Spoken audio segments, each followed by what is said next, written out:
Well, there's no question that under President Obama's watch, we've seen an extraordinary effort to use taxpayer money to prop up the economy, or at the very least to prop up specific banks that lobby Washington. Also, the health care overhaul has become rather interesting, and of course we know we've got all this money into the auto business, which itself failed to adapt dating back to the 1970s, and as a result is now propped up by the taxpayer. Isn't this fun? You believe that the president is overreaching? Well, you believe his policies are completely off base? Whatever it may be, however different your opinions may be, it is one thing to think that you disagree with the man. It's another to believe that the president is engaged in a deliberate effort to undermine and destroy the very country he represents, and yet that is the prevailing opinion among some hardcore conservative Republicans facing the preponderance of evidence about the way the economy is being handled. A new analysis from the Democracy Corps reads in part, these voters believe Obama is deliberately and ruthlessly advancing a secret agenda to bankrupt our country and dramatically expand government control over all aspects of our daily lives. Again, you look at the profitability in the banking sector, you look at foreclosures, and you look at the no-strings-attached policies. You can see where people start to think all sorts of things. Chuck Todd, Chief White House Correspondent, Political Director for NBC News. On the beat, happy Monday. Chuck, what are we looking at? Well, it's interesting, you know, take a listen to this. Karl Rove saw it from the Sunday shows yesterday. He was on Fox, sort of feeding into this narrative that I think Republicans in general are pushing. Take a listen.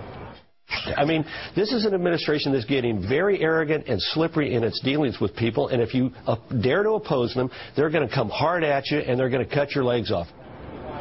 Now, part of that was in a discussion over how this administration has dealt with, shall we say, another network in its dealings back and forth on appearances. But there's also this obvious, what's obvious out there is that there is a lot of angst, particularly in the middle and among some conservatives, about how much government intervention they have seen.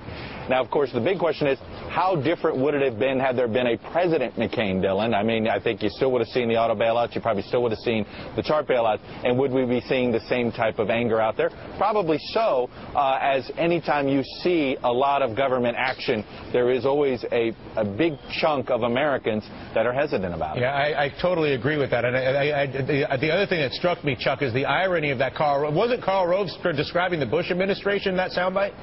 Well, and look, and that's what this administration tries to talk about all the time. Hey, we didn't start the auto bailout. The Bush administration did. We didn't start TARP.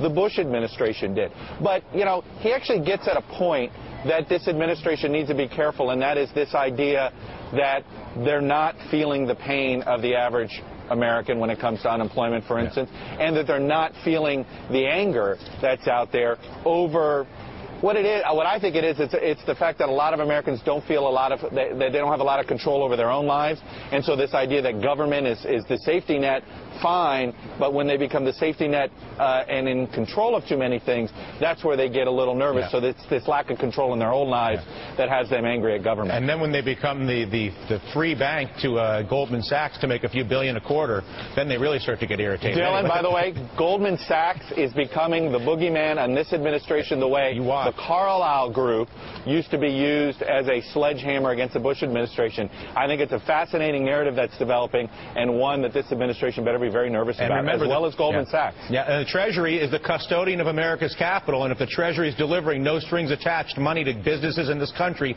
Goldman Sachs or otherwise, and then those businesses are record profits or producing record profits as the country struggles. Lots of questions there, Chuck. Thank you so much. Joining us right now, Carl Agnew, Senior Advisor for Democracy Corps, one of the co-authors of the study that we were just referencing. Also, K.T. McFarland, a Republican strategist, former Deputy Assistant Secretary of Defense, and Jonathan Capehart is here. Carl, I'm going to begin with you.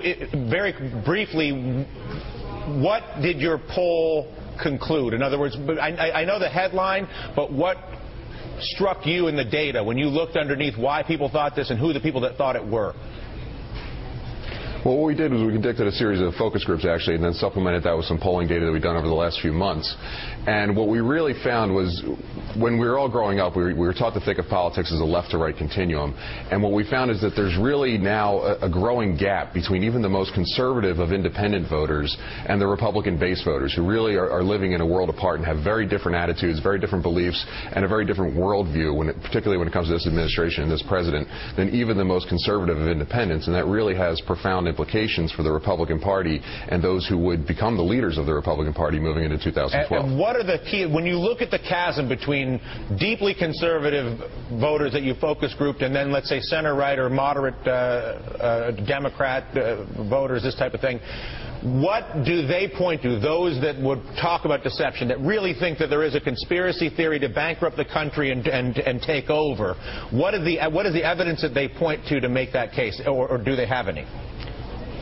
Well, there's a very clearly defined agenda in their minds. They believe that the president is executing a very clearly defined but secret agenda. I understand that's what they believe, but do they have any evidence that they can point to for that belief, or are they just having fun coming up with fantasies that scare them and then talking about them?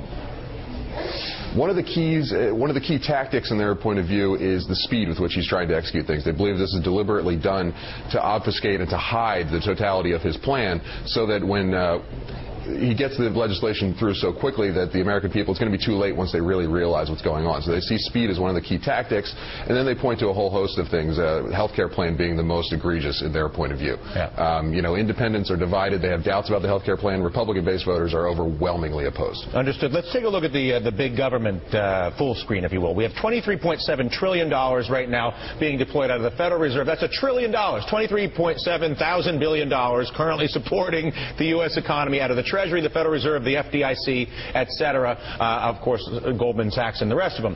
The stimulus package was another $1 trillion that's being spent to try to resurrect the jobs lost as a result of the corporate communism that collapsed the economy in the first place. And then we've got the auto and health care reform, which, give or take, is another $1 trillion or $2 trillion. K.T. McFarland, Republican strategist here, how do you integrate the understandable frustration that honestly Democrats, Republicans, lefties, righties, center, I don't care what color or skin you may have or what kind of politics you have, these numbers piss people off. Sure. And then how do you reconcile that with a potential split in the Republican Party between those who are... I don't think there's a split. Okay. I mean, I think what you're seeing is the base which thinks that it's a plan to do this, and you see more moderate Republicans and independents. I mean, he interestingly did not poll independents, but that's the biggest fall off of support for Obama is among independents, who are very anxious, who say, look, where's that debt? Who's paying for all that? Are we going to be beholden to China? It's a group that's saying, what's Obama's foreign policy all about? He's going around apologizing to everybody, but getting nothing for it.